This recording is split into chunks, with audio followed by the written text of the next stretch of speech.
Buenas tardes, amigos. Desde la Fundación Valle de Lili, yo soy Pablo Amaya, soy neurólogo vascular y trabajo como coordinador del programa de ataque cerebrovascular. En el día de hoy queremos conectarnos con ustedes para hablar de un tema muy importante como es el ataque cerebrovascular y sobre todo cómo esta pandemia de COVID-19 ha aumentado de forma importante los casos.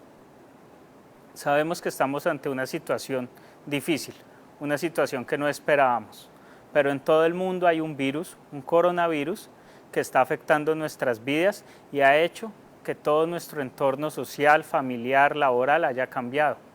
Pero hay enfermedades que no cambian, hay factores de riesgo que no cambian. En el ataque cerebrovascular, enfermedades como hipertensión, sedentarismo, la alimentación con consumo excesivo de grasas, de azúcares, incluso en esta época ha incrementado y esto puede incrementar el riesgo de ataque cerebrovascular. En Europa, donde la pandemia se ha expandido de forma más temprana y donde hemos tenido más casos, han sido nuestros pioneros y muchos colegas neurólogos nos han informado de cómo ha ido evolucionando la enfermedad cerebrovascular en las distintas partes del mundo. Ellos que tal vez llevan 2 o 3 semanas de infección antes que nosotros, han visto dos fenómenos muy importantes que queremos compartir hoy. El primero es que mucha gente que tiene ataques cerebrovasculares, a pesar de tener los síntomas, no consulta de forma temprana al servicio de ambulancias y están llegando tarde y no están recibiendo un tratamiento oportuno. Y adicionalmente, este virus no solamente afecta la función respiratoria, sino también puede generar un impacto importante en el sistema circulatorio, en la coagulación. Ya hemos tenido reportes descritos como en la revista médica Nueva Inglaterra, que es tal vez la revista de mayor circulación dentro de la comunidad científica y médica, donde nos han informado que han tenido un aumento muy importante en personas jóvenes, y jóvenes lo definimos para ataque cerebrovascular como de menos de 55 años, que han tenido eventos cerebrovasculares incluso sin tener factores de riesgo. Entonces hoy queremos dejarles dos mensajes muy importantes. El primero, que el ACV no se debe quedar en casa.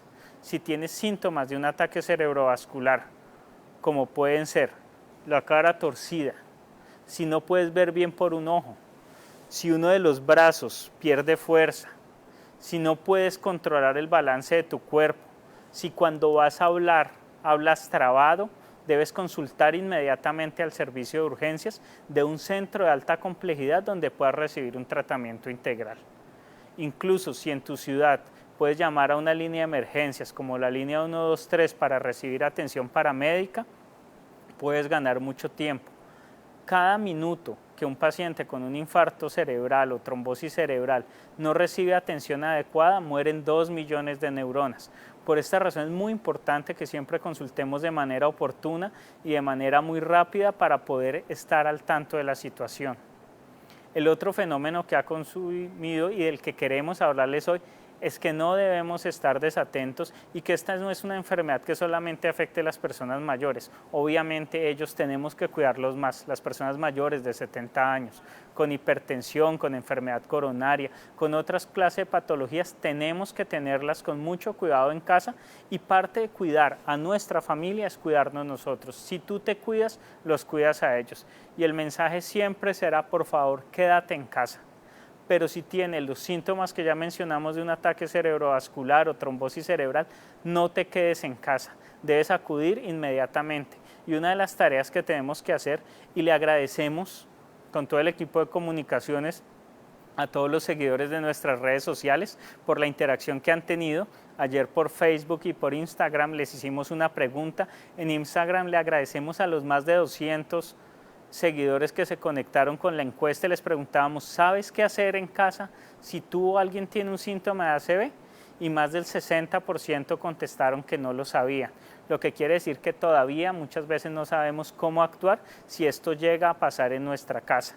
Entonces queremos darles algunos tips y esos tips estarán también guiados por las respuestas que dieron en Facebook cuando les preguntamos qué hacer en casa cuando tienes un ACV. Entonces hay varias partes. Lo primero, debemos identificar los síntomas y ya hablamos de cuáles son. Alteraciones en nuestros ojos, la cara torcida, la pérdida de fuerza en un brazo, la pérdida del balance del cuerpo, como si estuviera borracho, o la alteración para hablar. Si hay esos síntomas, debemos inmediatamente llevar a nuestro paciente, debemos acudir a un centro de alta complejidad o llamar a la línea 123. Mientras tanto, ¿qué podemos hacer en casa? Hay muchos mitos. Y el mito que más vimos que nos mencionaban era pinchar los dedos o los lóbulos de las orejas para tratar de drenar la sangre y mejorar la presión cerebral y que el derrame o el infarto no avanzara. Eso es un mito, es un fake. No le crean a esa cadena. Ojalá eso sirviera y la enfermedad cerebrovascular.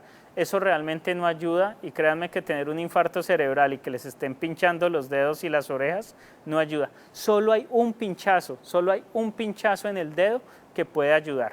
Y es para los pacientes diabéticos, las personas sobre todo que usan insulina. Si tienen altos niveles de azúcar o niveles muy bajos, cuando hay hipoglicemia, puede simular los síntomas de un ataque vascular.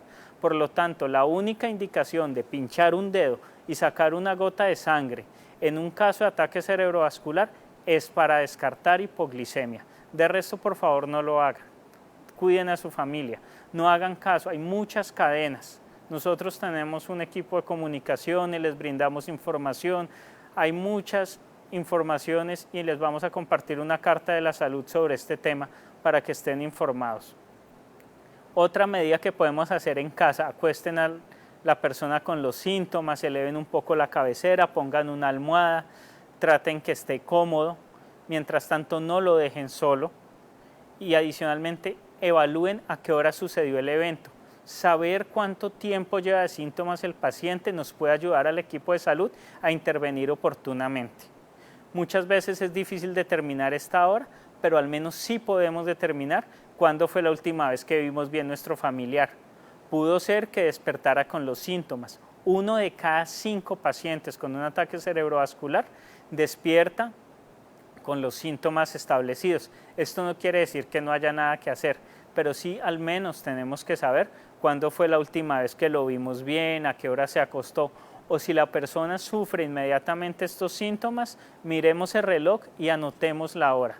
Si anotamos la hora, si ponemos a la persona en un sitio cómodo, si llamamos al sistema de ambulancias o si en su defecto está muy demorado el traslado y pasan más de 20 minutos y no llega la ambulancia, lo llevamos a un centro de alta complejidad, estamos salvando neuronas y estamos ayudando a nuestros pacientes. Y el mensaje que viene desde la Organización Mundial de ACV, de la World Stroke Organization, del presidente, el doctor Michael Benning, es por favor no se queden en casa con ataque cerebrovascular. Sabemos que hay mucho miedo y casi las personas no quieren venir al hospital, pero en la mayoría de los hospitales y nosotros en la Fundación Valle del Lili, desde que empezó toda esta contingencia, los servicios de urgencias están separados. Si ustedes vienen a urgencias de la Fundación van a ver una carpa. Esta carpa de pre-triage nos permite clasificar los pacientes y tenemos 2 zonas, la zona respiratoria y la zona no respiratoria. Si en las preguntas de tamizaje no hay síntomas respiratorios, no hay alteraciones de gusto y olfato, no hay síntomas ni hay contacto con personas con COVID ni viajes recientes, lo más seguro es que vayan a la zona no COVID. Y esta es una zona totalmente segura donde no hay pacientes respiratorios y donde igual todos tenemos nuestros elementos de protección personal. No tengo mis gafas, no tengo mi tapabocas, pero me los he retirado simplemente para hacer esta charla. Pero en el hospital todos tenemos elementos de protección personal, no solamente para protegernos a nosotros, sino para protegerlos a ustedes. Y eso es muy importante porque los queremos seguros en casa, pero no queremos que se queden en casa si tienen síntomas de un ataque cerebrovascular. Y recuerden que esto puede suceder en pacientes jóvenes. En las enfermedades, y parece que cuando se aumentan en los estados de coagulación, muchas veces los pacientes, además de la tos, de tener gripa, de los síntomas pseudogripales que produce el coronavirus, también pueden predecir que los pacientes tengan estos síntomas focales. Entonces, si ustedes, además de los síntomas respiratorios, tienen síntomas de ataque cerebrovascular, deben venir al hospital. En la zona respiratoria también tendrán atención del equipo de ACV y lo haremos bajo una modalidad que se denomina código ACV protegido. Ese código ACV protegido busca que los pacientes que puedan tener posiblemente COVID y además otras enfermedades, también sean tratados, porque sabemos por reportes de otras instituciones, de otros grupos como el Hospital Valdebrón de Barcelona, que tratar pacientes incluso con COVID, con terapias como trombolisis, son terapias seguras y son terapias que ayudan a resolver la enfermedad.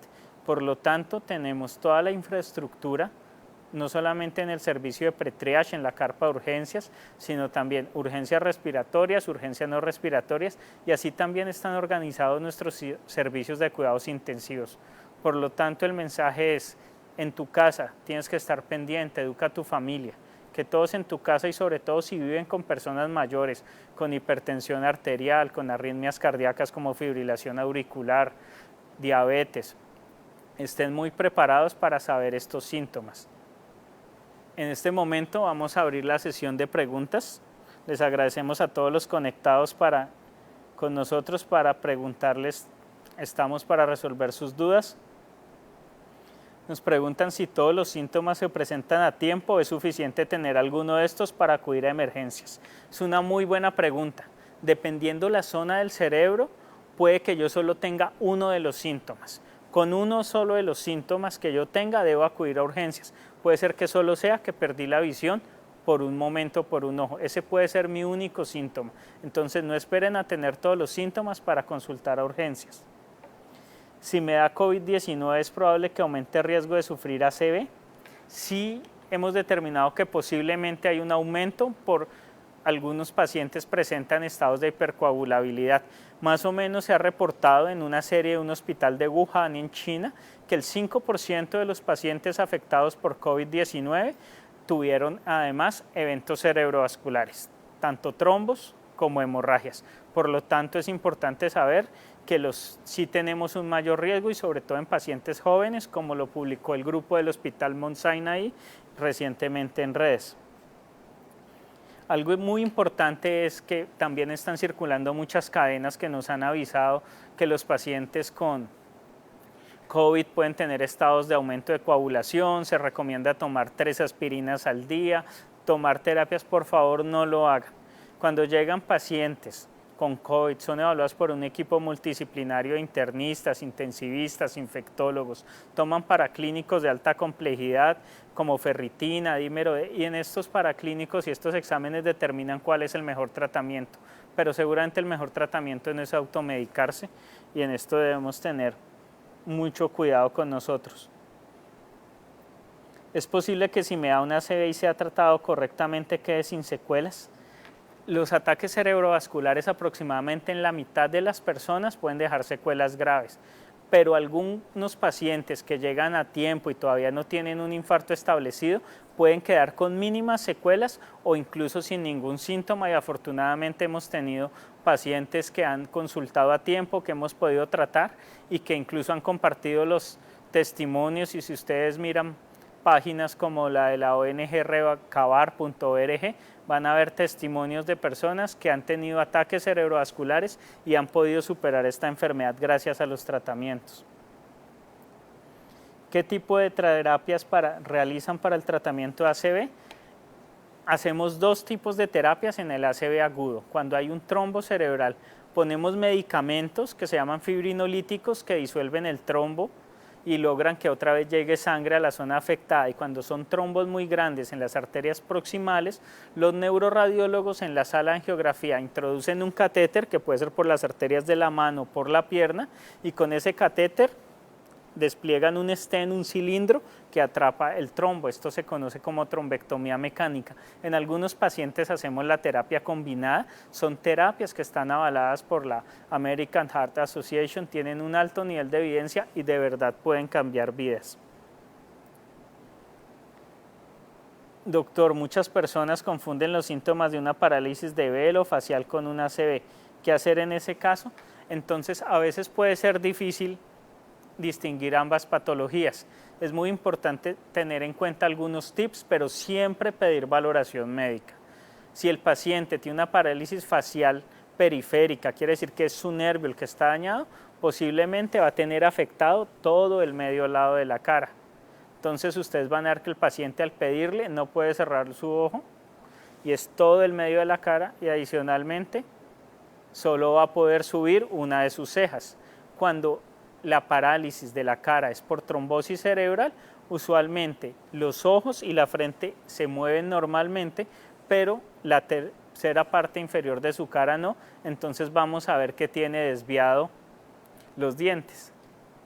Entonces, si solo es la cara y compromete la frente y el ojo, es posible que sea una parálisis facial periférica, pero siempre es importante tener una evaluación médica porque algunas parálisis faciales periféricas también necesitan atención urgente, sobre todo en pacientes con algunas comorbilidades, infecciones crónicas, quimioterapia. Doctor, ¿los pacientes trasplantados somos propensos a estos episodios de ACV? En algunos tipos de trasplante y sobre todo los pacientes que pueden tener problemas de coagulación debido a fallas hepáticas o problemas cardíacos podrían eventualmente tener un aumento en el riesgo de eventos cerebrovasculares, pero sobre todo en la fase aguda del trasplante. Entonces realmente el riesgo no es mucho mayor y sobre todo los pacientes de trasplante cardíaco, en el equipo de falla y trasplante cardíaco, pues controlan esas comorbilidades para disminuirlas. Doctor, un dolor frecuente en la cabeza en un paciente oncológico pueden ser síntomas a estos episodios. El dolor de cabeza en el paciente oncológico es una bandera roja.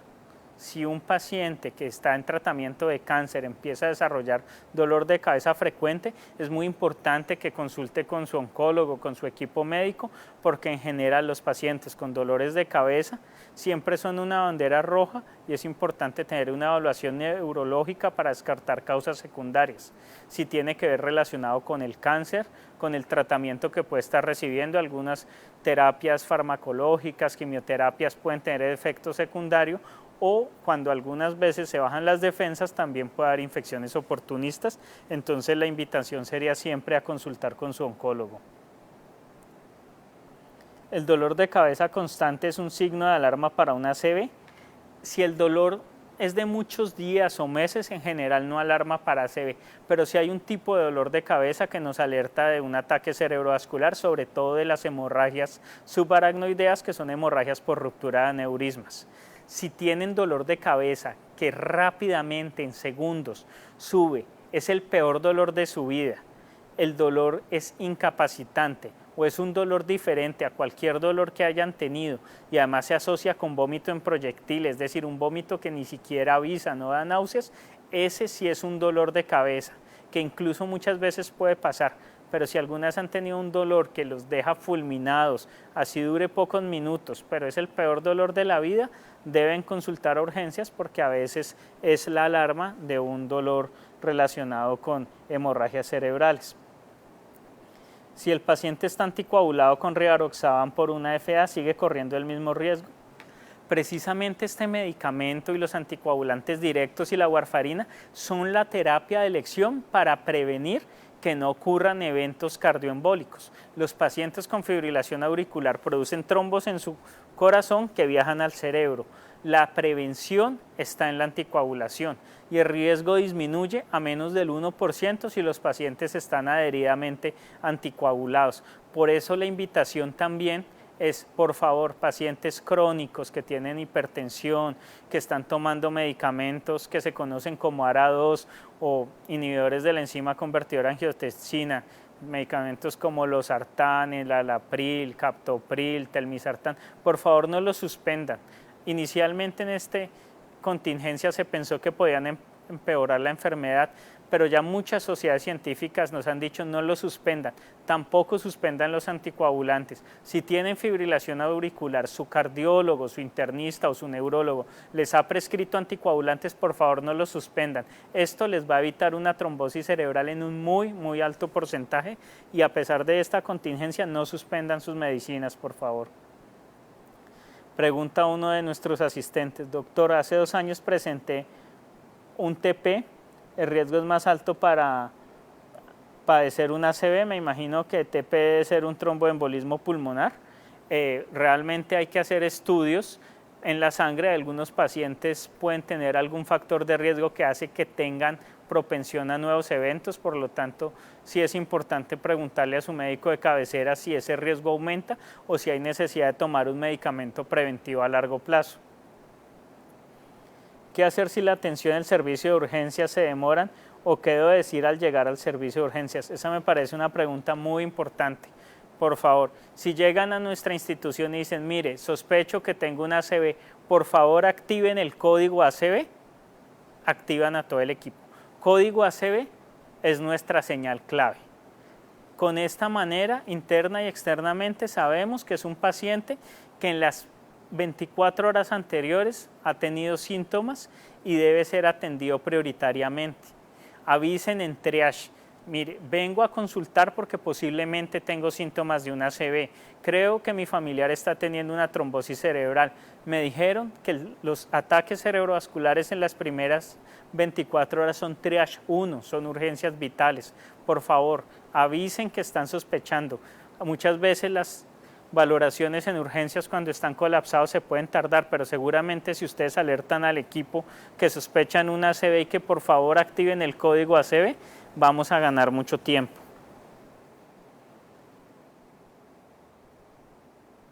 Hay algunos medicamentos que pueden generar que la persona sea más propensa a sufrir una ACV. Sí es cierto que un grupo muy especial de medicamentos para terapias muy especiales pueden producir mayor riesgo de trombosis. Por eso siempre que consulten con sus médicos cuenten sus antecedentes, si alguna vez ya han tenido, por ejemplo, trombosis en las venas de las piernas, trombos en las venas del pulmón o incluso un ataque cerebrovascular, para que seguramente los médicos eviten usar esas medicaciones, como por ejemplo las terapias de reemplazo hormonal que pueden producir aumento de la coagulación. Este es un dato clave, si ya han tenido eventos, recordárselo a su médico. Doctor, ¿hay algún síntoma de COVID en los pacientes que han tenido una ACV? Los pacientes que han tenido eventos cerebrovasculares, muchas veces cuando llegan a nuestro servicio de urgencia están asintomáticos, pero pueden tener tos, pueden tener dificultad respiratoria, esto puede ser manifestación de COVID o fiebre, y en este momento pues activamos todo el protocolo de COVID.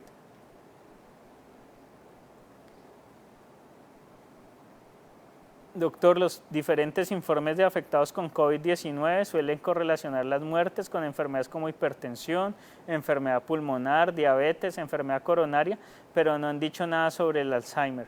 El Alzheimer es un factor agravante en caso de ACV.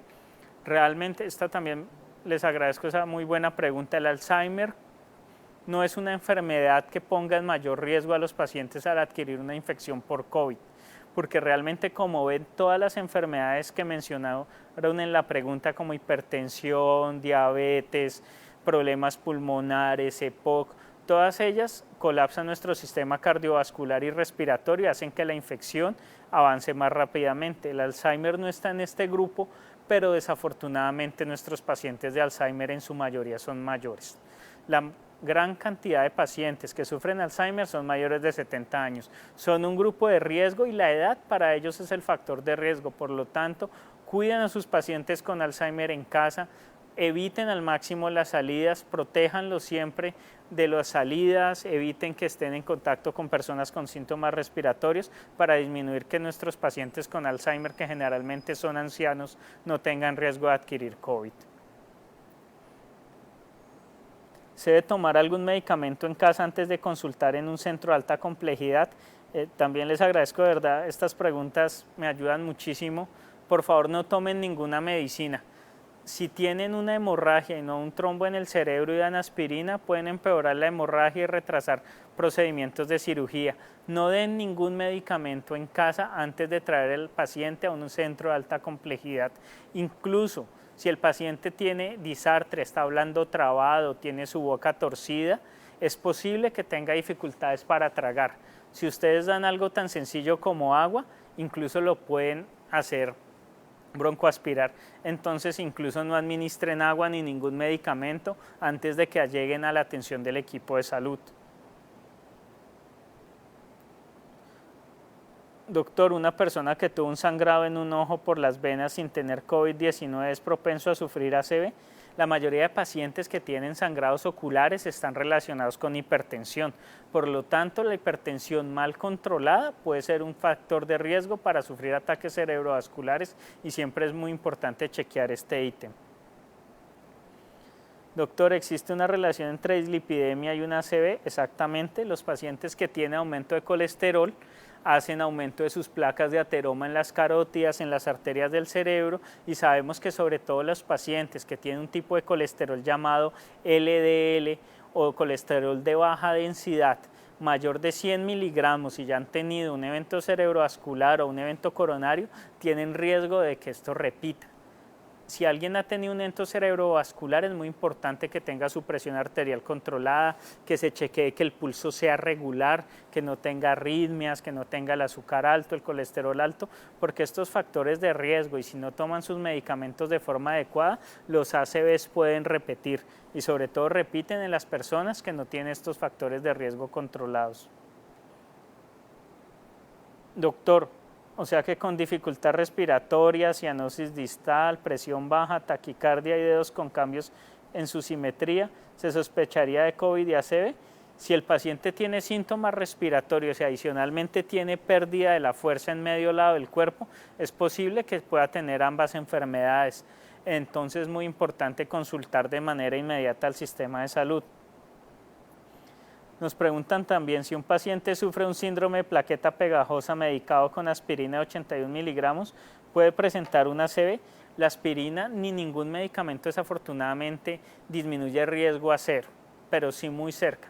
En el síndrome de plaqueta pegajosa, ese aumento en la agregación plaquetaria puede hacer que haya más trombos y uno de los tratamientos son los antiagregantes, por lo tanto tomar este medicamento previene y disminuye de manera muy significativa y es el tratamiento adecuado para prevenir ataques cerebrovasculares en los síndromes de plaqueta pegajosa. Si un paciente con una tetralogía de Fallot tuvo hemiparesia el año pasado, al día de hoy quedé con miembro superior derecho sin poder levantarlo, aún se desconoce la causa, se cree que fue una ACV, perdí la fuerza para caminar, pero después pude caminar nuevo. ¿Cuál es la posibilidad de tener nuevamente una ACV? Pues las tetralogías de Fallot son malformaciones congénitas donde hay algunas alteraciones en las válvulas y en los vasos grandes que salen del corazón. Usualmente hay que discutir con el cardiólogo si él piensa que esa tetralogía puede estar generando trombos que se vayan al cerebro, que esa podría ser una causa. Adicionalmente, discutiendo esa causa, se puede establecer un adecuado tratamiento de prevención y también es importante, si todavía hay secuelas, consultar a rehabilitación, a fisiatría, ojalá un servicio de neurorehabilitación para tratar de mejorar al máximo esas secuelas. Doctor, un paciente con estenosis mitral severa puede sufrir una ACV. A veces los fenómenos cardioembólicos tienen que ver con alteraciones de las válvulas. La estenosis mitral puede generar alteraciones en el flujo, en el gasto cardíaco y también tendrían un mayor riesgo, por lo tanto si es severa, posiblemente con su cardiólogo tienen que discutir qué tratamiento tienen que hacer en su válvula para prevenir ese riesgo. Porque un ACV isquémico puede convertirse en hemorrágico. Cuando hay infartos cerebrales, usualmente suceden porque una arteria se tapa por un trombito. Nuestro cuerpo produce sustancias como el activador del plasminógeno tisular que van a disolver ese trombo. Si el trombo se disuelve y llega rápidamente mucha sangre, esto va a hacer que en un tejido que ya está dañado, donde hay neuronas muertas, algo que conocemos como necrosis tisular, ese tejido dañado, la capa que protege estos vasitos sanguíneos que se llama barrera hematoencefálica va a estar también enferma y la sangre va a salir a los tejidos. Por eso, sobre todo los infartos que son muy extensos, los infartos que son embólicos, quiere decir que vienen del corazón, o por infecciones como la endocarditis, tienen más riesgo de volverse hemorrágicos, que es lo que conocemos como infartos con transformación hemorrágica. Un dolor de cabeza severo al despertarse es motivo para consultar en el servicio de urgencias. Si la persona no tiene antecedentes de dolor de cabeza, no sufre de migraña, es la primera vez en su vida que se despierta y tiene un dolor severo de cabeza o este dolor es mucho más fuerte o diferente a dolores previos, debe consultar inmediatamente al servicio de urgencias porque es un signo de alarma y debe tener una evaluación oportuna por el servicio de salud. Otro mensaje muy importante es que el tiempo es cerebro. Si las personas llegan en las 4 primeras horas, tenemos más chance de ofrecer tratamientos por la vena. Hasta 6 horas podemos ofrecer tratamientos por cateterismo. Y en un grupo muy pequeño, pero selecto de pacientes usando imágenes especiales, podemos llevar a cateterismo hasta las 24 horas. Pero cada minuto cuenta y hay que actuar con velocidad. Si actúas con velocidad en el ataque cerebrovascular, es menor el chance de quedar por secuelas. Por tanto, si hablamos de 4 horas, no esperen 3 horas y media para consultar, sino consulten tan pronto como sea posible. ¿Qué valor tiene el dímero D en pacientes con COVID-19? ¿Tienen mayor riesgo de eventos trombóticos? Realmente sí parece que los eventos trombóticos que se producen por COVID-19 generan una elevación en el dímero D, alteraciones en la ferritina y otro tipo de alteraciones hematológicas en la gasimetría arterial que hacen que los pacientes, incluso en condiciones hospitalarias, en cuidados intensivos, vistos por un equipo de altos especialistas, definen que algunos reciban terapias con medicamentos anticoagulantes a dosis preventivas para evitar fenómenos trombóticos, sobre todo en las venas del pulmón y del cerebro. Pero por favor, no vayan a tomarse en sus casas, no vayan a ir a un laboratorio a tomarse dímero D para empezar a tomar tratamientos. Este examen es muy valioso en el contexto de un paciente hospitalizado y en el cual grupos expertos de cuidados intensivos toman esta decisión. Pero sí es un valor muy importante y ya se está incluyendo dentro del pool de exámenes que se hacen los pacientes con COVID que hacen complicaciones. No queremos alarmarlos, pero sí queremos que estemos educados. Más o menos el 5% de los pacientes con COVID presentan complicaciones, pero la mayoría de pacientes se pueden quedar en casa y tienen síntomas respiratorios leves que no requieren atención intrahospitalaria. Entonces realmente estas complicaciones como eventos cerebrovasculares, como eventos trombóticos ocurren en un pequeño porcentaje de pacientes, pero eso no quiere decir que no estemos atentos en casa. Nos preguntan, doctor, sufrí una ACV, ¿es normal que tenga el olfato y el gusto muy desarrollados después de la ACV? Esto es algo que no se ha estudiado de forma tan amplia, pero en algunos pacientes, sobre todo que han tenido pérdidas sensoriales o otros sentidos especiales como la visión o la audición, algunos sistemas hacen plasticidad y compensación y algunos pacientes nos han reportado este fenómeno que puede ser una compensación y producto de la plasticidad cerebral. Doctor, ¿una persona que lo ve en las venas es propensa a una ACV? Me imagino que habla sobre las venas de las piernas. En general, salvo que haya un foramen oval, una conexión del lado izquierdo con el derecho del corazón, que la tiene más o menos un 30% de personas, usualmente las venas de las piernas no producen trombos que puedan ir hasta el cerebro, pero sí es importante ver si hay, además de dolor, hay dilatación, hay varices, estas venas están induradas, la pierna aumenta de diámetro, sí es necesario tener una evaluación por cirugía vascular para mirar si solo son alteraciones e insuficiencia de las venas superficiales o si hay una trombosis venosa profunda que sí puede estar asociado con producción de trombos que pueden viajar al pulmón. ¿Un paciente con dextrocardia puede sufrir una ACV? Los pacientes con dextrocardia es muy poco común para nuestra comunidad en general.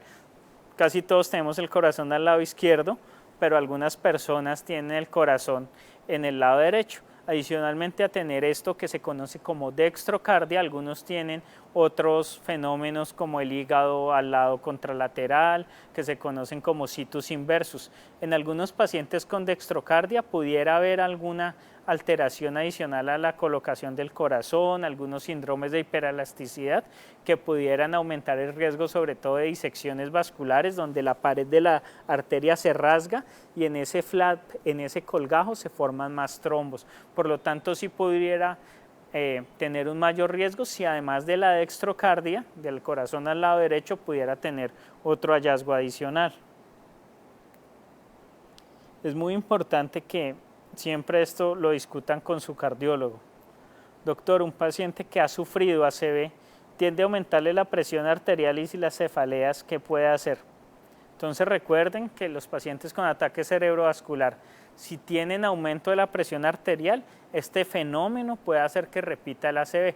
Por lo tanto, es muy importante que haga un registro, que siempre anote y ojalá lleve ese récord a la consulta, sea su consulta primaria en el programa de hipertensión de EPS, con su médico internista, con su cardiólogo, con el doctor que lo está controlando.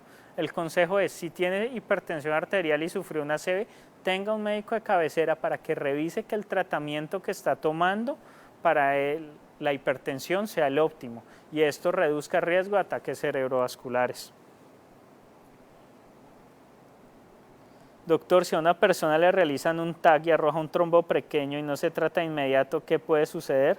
Pues bueno, estas preguntas intentaré responderlas en general porque sin ver la imagen y el caso en particular puede ser difícil, pero realmente si hay trombos muy pequeños en el cerebro, muchas veces el tratamiento puede ser peor. Lo que seguramente sí tiene que recibir ese paciente es prevención secundaria.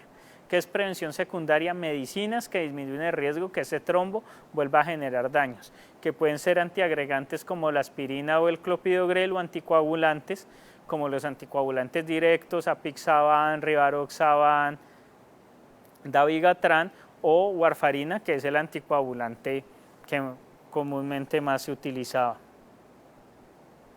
¿Qué diferencias existen entre vértigo y ACV? ¿Cómo se puede identificar? Esto es un reto para los clínicos. Siempre debemos en urgencias clasificar, pero es una parte que es muy capciosa. Nosotros generalmente hay vértigos del oído que usualmente dan mucha ilusión del entorno, sentimos que las cosas se mueven y pueden ir acompañados de sensación de oído tapado, de ruido de los oídos. Usualmente el vértigo relacionado con ataque cerebrovascular puede ser que tenga acompañado otros síntomas como visión doble, que vayan a hablar y sientan la lengua muy pesada, pero en esa diferenciación lo que aconsejamos es venir a urgencias, muchas veces hacer una evaluación neurológica, usamos una escala que se llama HINTS y con esto definimos, pero realmente los infartos del territorio posterior y los infartos que cursan solo con vértigo puro, sin otra manifestación, son muy extraños, pueden ser complejos de identificar, pero por eso es importante que si nunca han sufrido de vértigo, empieza un vértigo muy fuerte, es el peor de la vida, pues consulten a urgencias para poder tener una evaluación completa. Doctor, que se me duermen frecuentemente los pies, sienta hormigueo y tenga mareo, ¿soy propenso a una ACV? Usualmente los hormigueos en las piernas están más relacionados con alteraciones de los nervios periféricos, de los cables que nos dan la sensibilidad. Por lo tanto, debemos tener cuidado y evaluar que nuestras piernas, sobre todo que el nivel de azúcar no esté alto y dañando las piernas. La sensación mareo es un término muy grande que a veces se asocia con vértigo, con sensación de desmayarse, con visión borrosa. Si además de sensación de mareo, hay dolor torácico, palpitaciones, siempre debemos chequear nuestro ritmo cardíaco y ver que no estemos teniendo taquicardia, que no tengamos más de 100 latidos por minuto, porque esto podría indicar que hay algo en nuestro sistema cardiovascular que no está funcionando bien. Doctor, ¿cómo un trombo venoso que lleva tiempo, que cogió para otro lado, pueda generar más adelante un problema? Si ha habido trombosis de las venas de las piernas y ya es algo crónico, siempre es importante discutir qué tanto riesgo tiene el paciente. Usualmente para eso se dan terapias de prevención como anticoagulantes o antiagregantes. Usualmente estos trombos que ya están organizados no tienen tanto riesgo de desprenderse, pero siempre es importante que evalúen por qué se generó este trombo. ¿Fue por un golpe? ¿Fue por estar mucho tiempo quieto? ¿Por consumir algún medicamento? Y si ya los doctores especialistas en la sangre, que son los hematólogos, han hecho un estudio mirando si hay alguna causa en la sangre que pueda generar este tipo de eventos. Entonces mi recomendación sería revisar eso en una lista de chequeo. Doctor, si tengo Parkinson, ¿soy más propenso a que me dé una ACV? En general, los pacientes con enfermedad de Parkinson no son un grupo especial de factores de riesgo para tener más ataques cerebrovasculares, pero como muchos pacientes con enfermedad de Parkinson son personas que tienen más de 70 años, per se la edad es un mayor factor de riesgo. También es importante que estos pacientes, por la limitación en su movilidad, no tengan una vida tan sedentaria, porque ese sedentarismo también puede aumentar el riesgo, y que adicionalmente al Parkinson controlen otras enfermedades como hipertensión arterial, diabetes, colesterol alto, que muchas veces sí les pueden aumentar su riesgo de ataques cerebrovasculares. Doctora Maya, por favor nos recuerde que estamos tomando todas las medidas preventivas. Exactamente, les queríamos recordar que estamos tomando todas las medidas preventivas para atenderlos. Urgencias está dividido, tenemos zonas seguras, zonas respiratorias, zonas no respiratorias y tenemos todo un programa para ofrecerle la mejor atención de salud tanto en COVID como en no COVID. Usamos elementos de protección personal, tenemos protocolos del Comité de Infecciones para cuidarlos cuando vengan a nuestro hospital. Por favor, quédense en casa. Si tienen una ACV, recuerden, no se queden en casa y estamos muy atentos para cuidarlos en la Fundación. Agradecemos todas sus preguntas. Muchas gracias por conectarse.